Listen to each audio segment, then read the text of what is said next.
আজকে যে কিতাবটা সবচেয়ে বেশি পড়া হয়েছে, আগামীকাল দুনিয়া থাকলে আগামীকাল যে কিতাবটা সবচেয়ে বেশি পড়া হবে ওটার নামই কোরআনে মাজিদ। গোটা পৃথিবী এটার বিরুদ্ধে লেগেছিল, লেগে আছে, ভবিষ্যতও করবে। এটা তার আপন মহিমায় অগ্রসর হচ্ছে।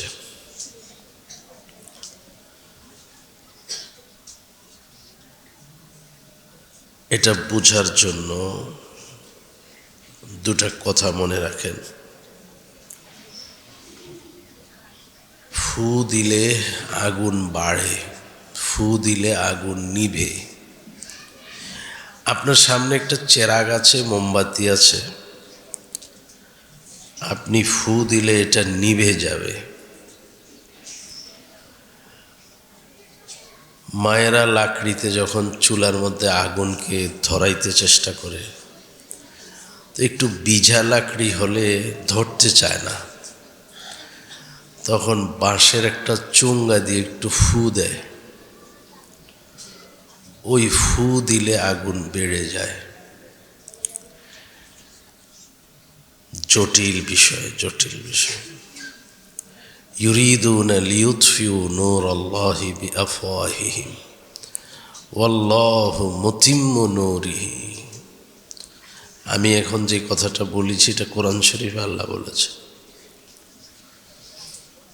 তো গোটা পৃথিবী ফু দিতেছে, এটা বেড়েই চলছে, চেষ্টা করে নিবানোর জন্য আরো বেড়ে যায়। আগুনে বাড়ি দিলে আগুন আরো তেজদীপ্ত হয়ে ওঠে। তো চেষ্টা সবাই করেছে, জীবন মরণ চেষ্টা, কিন্তু সবাই বিফল হয়েছে। দুর্ভাগ্য, দুই নম্বর ওয়াজ, দুর্ভাগ্য আমাদের, দুর্ভাগ্য আমরা মুসলমান যারা তাদের। অ্যানালাইজ, গবেষণা চলছে ইহুদি খ্রিস্টানদের মাঝে কোরআনকে নিয়ে। দুর্ভাগ্য আমরা পড়তে পারি না, অর্থ তর্জমা তাফসির ওটা পরের কথা, এখনো রিডিং পড়তে পারি না, দেখে দেখে কোরআন শরীফ পড়তে পারি না।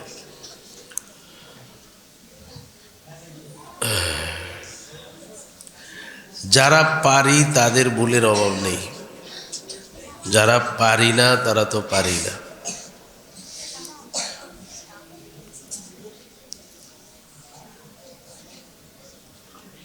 তো দুঃখ নেই, মনে কষ্টও নেই।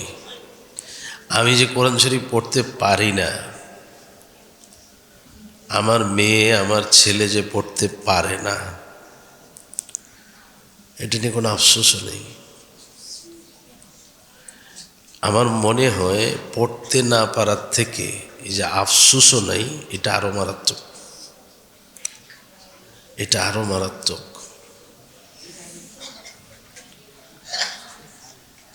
রিক্কাত সায়লান, অন্তরের মধ্যে তড়ফ যদি না থাকে তাহলে ঈমান কিভাবে হবে, ঈমানের পূর্ণতা কিভাবে আসবে? নামাজ পড়ে না, আপনার কষ্ট নেই, আমার মনে কষ্ট নেই। আমার ছেলে নামাজ পড়ে না, আমার মেয়ে নামাজ পড়ে না, এটা নিয়ে আমার কোনো অনুশোচনাই জাগে না, কোনো কষ্টই অনুভব হয় না। আমার প্রতিবেশী নামাজ পড়ে না, এটা নিয়ে আমার মধ্যে কোনো তড়ফ নাই, জ্বলন নাই। হায়, আল্লাহর বান্দা এত গুরুত্বপূর্ণ ইবাদত ছেড়ে দিয়েছে। তো এই যদি আমার হালাত হয় তাহলে তো একটু জটিল, একটু জটিল।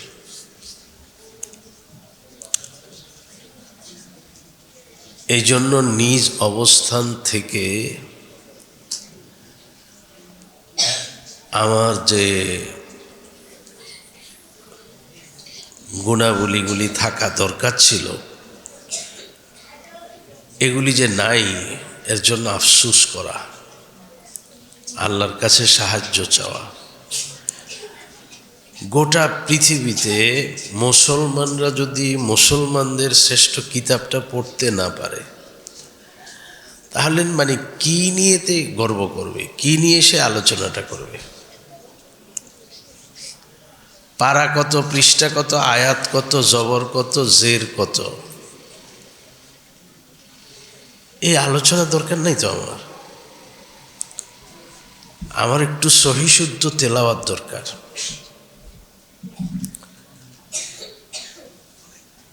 কালামুল্লাহ, আল্লাহর কথা, আল্লাহর কথা, আল্লাহর কথাটা আমি একটু পড়তে পারলাম না।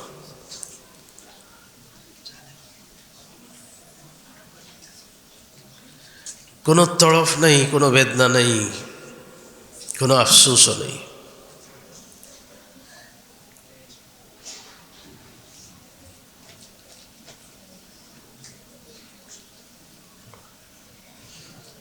এক জায়গায় সূরা ফাতিহা শুনতেছিলাম, কয়েকজন কারি সাহেব বলেছেন আমাদের একটু সূরা ফাতিহা শুনেন। তো আমি সূরা ফাতিহা শুনে বললাম, আপনারা যে এক শ্বাসে 3-4 আয়াত পড়েন, সূরা ফাতিহা পড়ার তো এটা আদাব না। প্রতি আয়াতকে আলাদা আলাদা করে পড়া, এটাই নীতি আদর্শ। কারণ প্রতিটি কথার পরে আল্লাহ একটি জবাব দেন। আপনি আলহামদুলিল্লাহ রাব্বিল আলামিন বলার পরে আল্লাহ একটা জবাব দিবেন। ওই জবাবটা আপনি শুনেন না, আল্লাহ দেওয়াটা হয়ে যাক না, তারপরে আরেকটা আয়াত পড়েন। অন্য জায়গায় এই বিধান নাই, সূরা ফাতিহার মধ্যে এই বিধান আছে।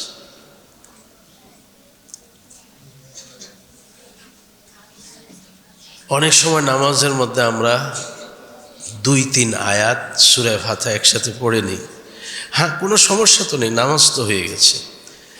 কিন্তু এটা সূরা ফাতিহা পড়ার পদ্ধতি না। এখানে আল্লাহর সাথে কথা হইতেছে একদম সরাসরি। আপনি একটা বলতেছেন, আল্লাহ আরেকটা বলতেছে, আপনি এক আয়াত পড়তেছেন, আল্লাহ এটা জবাব দিতেছে। তা আপনি এখানে গ্যাপ রাখবেন তো, আয়াত পড়ে দম নেবেন তো একটু।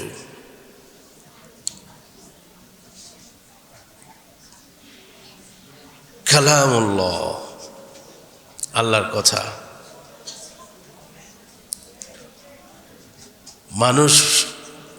মানুষের ভাগ্য, তকদির, এটা লেখা আছে, ঠিক আছে। কিন্তু ওই লেখার ভিতরে এই কথাও লেখা আছে, কেউ যদি এইভাবে করে তাহলে এটা হবে, আর যদি এটা না করে এটা হবে না। যেমন আপনারা অনেক সময় শোনেন এই কাজ করলে হায়াত বেড়ে যায়। তো হায়াত বেড়ে যায় মানে কি? হায়াত তো নির্ধারিত না, না, এটা একটা অপশন আছে। তুমি যদি এই ভালো কাজগুলি জীবনে করো, অতিরিক্ত 10 বছর ওটা তোমাকে দেওয়া হবে, আর না হলে ওই 10 বছর তুমি পাবে না। বাকাত, আবার হায়াত কমেও যায়। এই কাজ যদি করো, তোমার নির্ধারিত হায়াত থেকে এগুলি কমে যাবে। তো কোরআন শরীফ যারা পড়েন নিয়মিত, এদের জীবন চর্চা করলে, জীবন চরিত্র দেখলে আপনি হয়রান হয়ে যাবেন। কি পরিমাণ বরকত আল্লাহ এদের জীবনে রেখেছেন। হাফেজে কোরআন যারা, আহা, কোথায় তার মর্যাদা, কোথায় তার মর্তবা, এগুলির কোনো আলোচনা করে শেষ করার কিছু নেই। আমি শুধু আলোচনা করতেছি আমার কথা, আমি যে পড়তে পারি না, পড়ি না, আমার কথা বলতেছি, পড়ি না। সূরা ইয়াসিন সকালে পারি, কিন্তু পড়ি না। একটা ঘুম চালু হয়েছে। ইচ্ছা থাকা সত্ত্বেও এই সমস্ত ইবাদত থেকে বঞ্চিত। কে যে চালু করলো এই ঘুমটা? ফজরের পরে যারা নামাজ পড়েন তারাও ঘুমে, যারা নামাজ পড়েন না তারা তো ঘুমিয়ে আছেন। আল্লাহ আল্লাহ, গোটা পৃথিবীর চিকিৎসা বিজ্ঞান আপনাকে এখন এই ঘুমটা যাইতে নিষেধ করতেছে। সমস্ত ওলামাই কেরাম জোরে জোরে বলতেছেন এই সময় ঘুমায়ও না, অন্তত ইশরাকের পরে, ইশরাকের পরে, ইশরাকের আগে না। তো আমার তিলাওয়াতটা ছুটে গেছে, আমি পারি কিন্তু হচ্ছে না।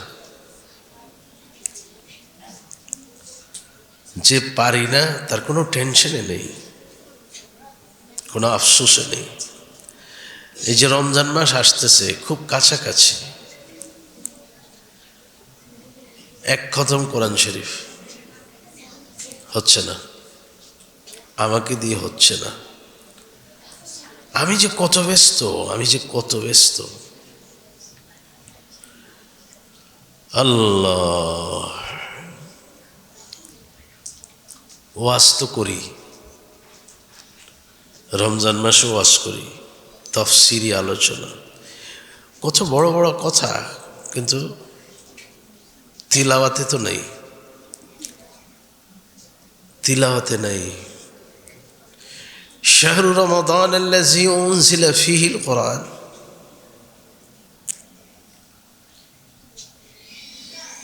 মানুষকে বলি কিন্তু নিজের মধ্যে নেই।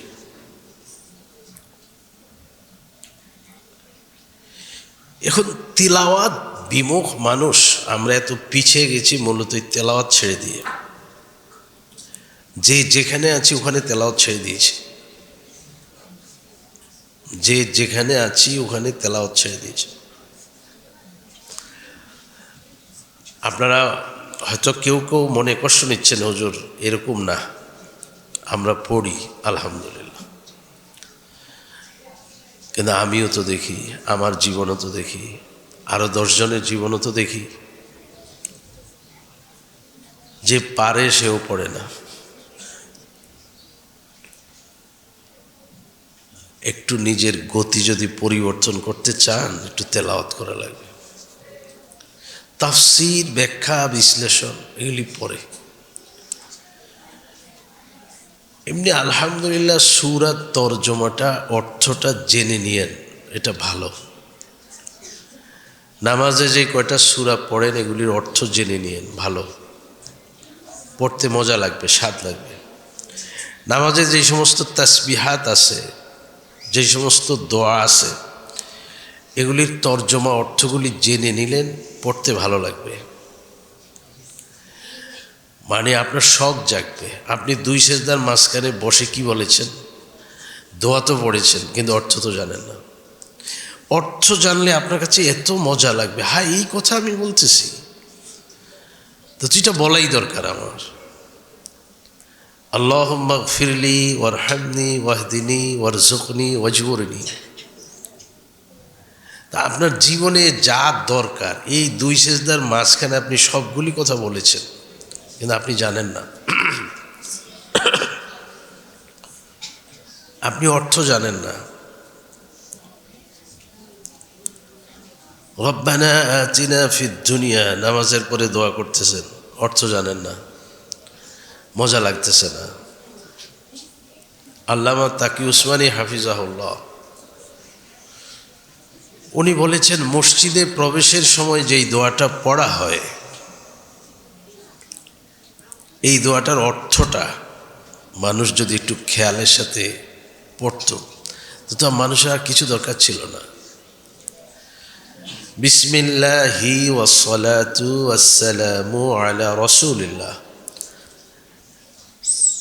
বিসমিল্লাহ পড়েছেন, সালাতু সালাম পড়েছেন, ডান পা দিয়েছেন, এবার কি বলতেছেন, আল্লাহুম্মা ইফতাহ লি আবওয়াবা রাহমাতিক, আল্লাহ আমার জন্য আপনার রহমতের সকল দরজা খুলে দেন। আপনি মসজিদে ঢুকতে ঢুকতে এই কথা আল্লাহকে বলতেছেন, আল্লাহ আমার জন্য আপনার রহমতের সকল দরজা খুলে দেন। এই যে কথাটা বলতেছি, আমি কি এটা বুঝি, আমি কি এটা বুঝি? তো না বুঝার কারণে মজাটা লাগতেছে না। তো তাকি সাহেব লিখেছেন, একদিন যদি তোমার এই কথাটা আল্লাহ কবুল করে নেয়, আল্লাহর রহমতের দরজাগুলি সব খুলে দেয়, তো বলো আর তোমার কি লাগে, আর কি লাগে? তো এই জন্য গুরুত্বপূর্ণ ওজিফা দোয়া, বিশেষ করে নামাজের ওজিফাগুলি, দোয়াগুলি, তাসবিহাতগুলো, কেরাতগুলো যদি আমি একটু বুঝি, পড়তে ভালো লাগবে, পড়তে ভালো লাগবে যে আমি আল্লাহর কাছে কি চাইতেছি। একজন একটা জটিল প্রশ্ন করেছিলেন, আজানের পরের দোয়া, আপনারা শুনতেছেন, কথা শুনতেছেন? আজানের পরের দোয়া আর ওযুর পরের দোয়া, কোন দোয়া পড়লে আল্লাহ জান্নাতের দরজাগুলি ওই বান্দার জন্য, বান্দির জন্য খুলে দেয়? তো যাকে প্রশ্ন করা হয়েছে উনি দুটোটাই জবাব আসতেছে ওনার, মনে হয় আজানেরটা, মনে হয় ওযুর পরেরটা। তো অনেকক্ষণ চিন্তা করে উনি বললেন, ওযুর পরের দোয়া যদি কেউ পড়ে তো আল্লাহ তার জন্য জান্নাতের 8 দরজা সবগুলি খুলে দেয়। তো এখন জানতে চাওয়া হইল, তুমি এটা বুঝলে কেমনি? দুইটাই অপশনে তো দেওয়া আছে, তুমি ওযুর পরেরটা কেন বললা? তো সে জবাব দিল, আসলে এখানে আমি চিন্তা করেই বলেছি, আজানের পরের দোয়ার একটা ফজিলত আছে হাসরের মাঠে, কিন্তু ওযুর পরের দোয়া এটার অবস্থা হলো এই যে আমি হাত মুখ ধুয়ে পবিত্র হলাম, আর বাকি আছে আমার কালাব, আমার অন্তর, আমার আত্মা, এটাও ময়লা হয়। তো এটাকে তো তাশাহুদ পড়ে আমি ধুয়ে ফেলেছি, আশহাদু আল্লা ইলাহা ইল্লাল্লাহ ওয়া আশহাদু আন্না মুহাম্মাদান আবদুহু ওয়া রাসূলুহু, এটা পড়ে আমি ঈমানটাকে নবায়ন করেছি, এদিকে শরীরও পবিত্র, আত্মাও পবিত্র, এই সময়ে তো আমার জান্নাতের দরজাগুলি খুলে যাওয়ার কথা। তো মুহতারাম, একটু অর্থ যদি জানতেন আপনি তাশাহুদে কি বলতেছেন, তাশাহুদে কি বলতেছেন, একটু যদি বুঝতেন তাহলে আপনার পড়তে ভালো লাগতো। তো আলোচনার বিষয়বস্তুটা হচ্ছে, কোরআন শরীফ পড়তে পারি না, পড়তে যারা পারি তারা ঠিকমতো পড়ি না। দ্বিতীয় আলোচনা হয়েছে পড়তে পারি, পড়ি না। 3 নম্বর হচ্ছে আফসুস নেই, পারি না যে আফসুস নেই, কোনো বেদনা নেই, কোনো রিক্কাত সায়লান নেই কলবের ভিতরে। তো আমরা যারা এই রমজান মাস আসতেছে, ইচ্ছা করলে যারা কোরআন শরীফ পড়তে পারি না ঠিক মতো, এই রমজান মাসে একটা সুযোগ নিতে পারি, এই রমজান মাসে একটা সুযোগ নিতে পারি। আর প্রত্যেকের ছেলে মেয়েকে বাধ্যতামূলক এই মৌলিক শিক্ষাটা দিবেন। যদি আপনি আমি কবরে হাসরে নাজাত আর মুক্তি পেতে চাই, তাহলে এটা আমার উপরে একদম ফরজ, আমার বাচ্চাদেরকে দ্বীনি তালিম, প্রাথমিক দ্বীনি জ্ঞান শিক্ষা দেওয়া। আল্লাহ তাআলা আমাদেরকে এই বুনিয়াদি কথাগুলো বুঝে আমল করার তৌফিক দান করেন। ওয়া আখির দাওয়ানা আলহামদুলিল্লাহ। হুজুরকে ডাক।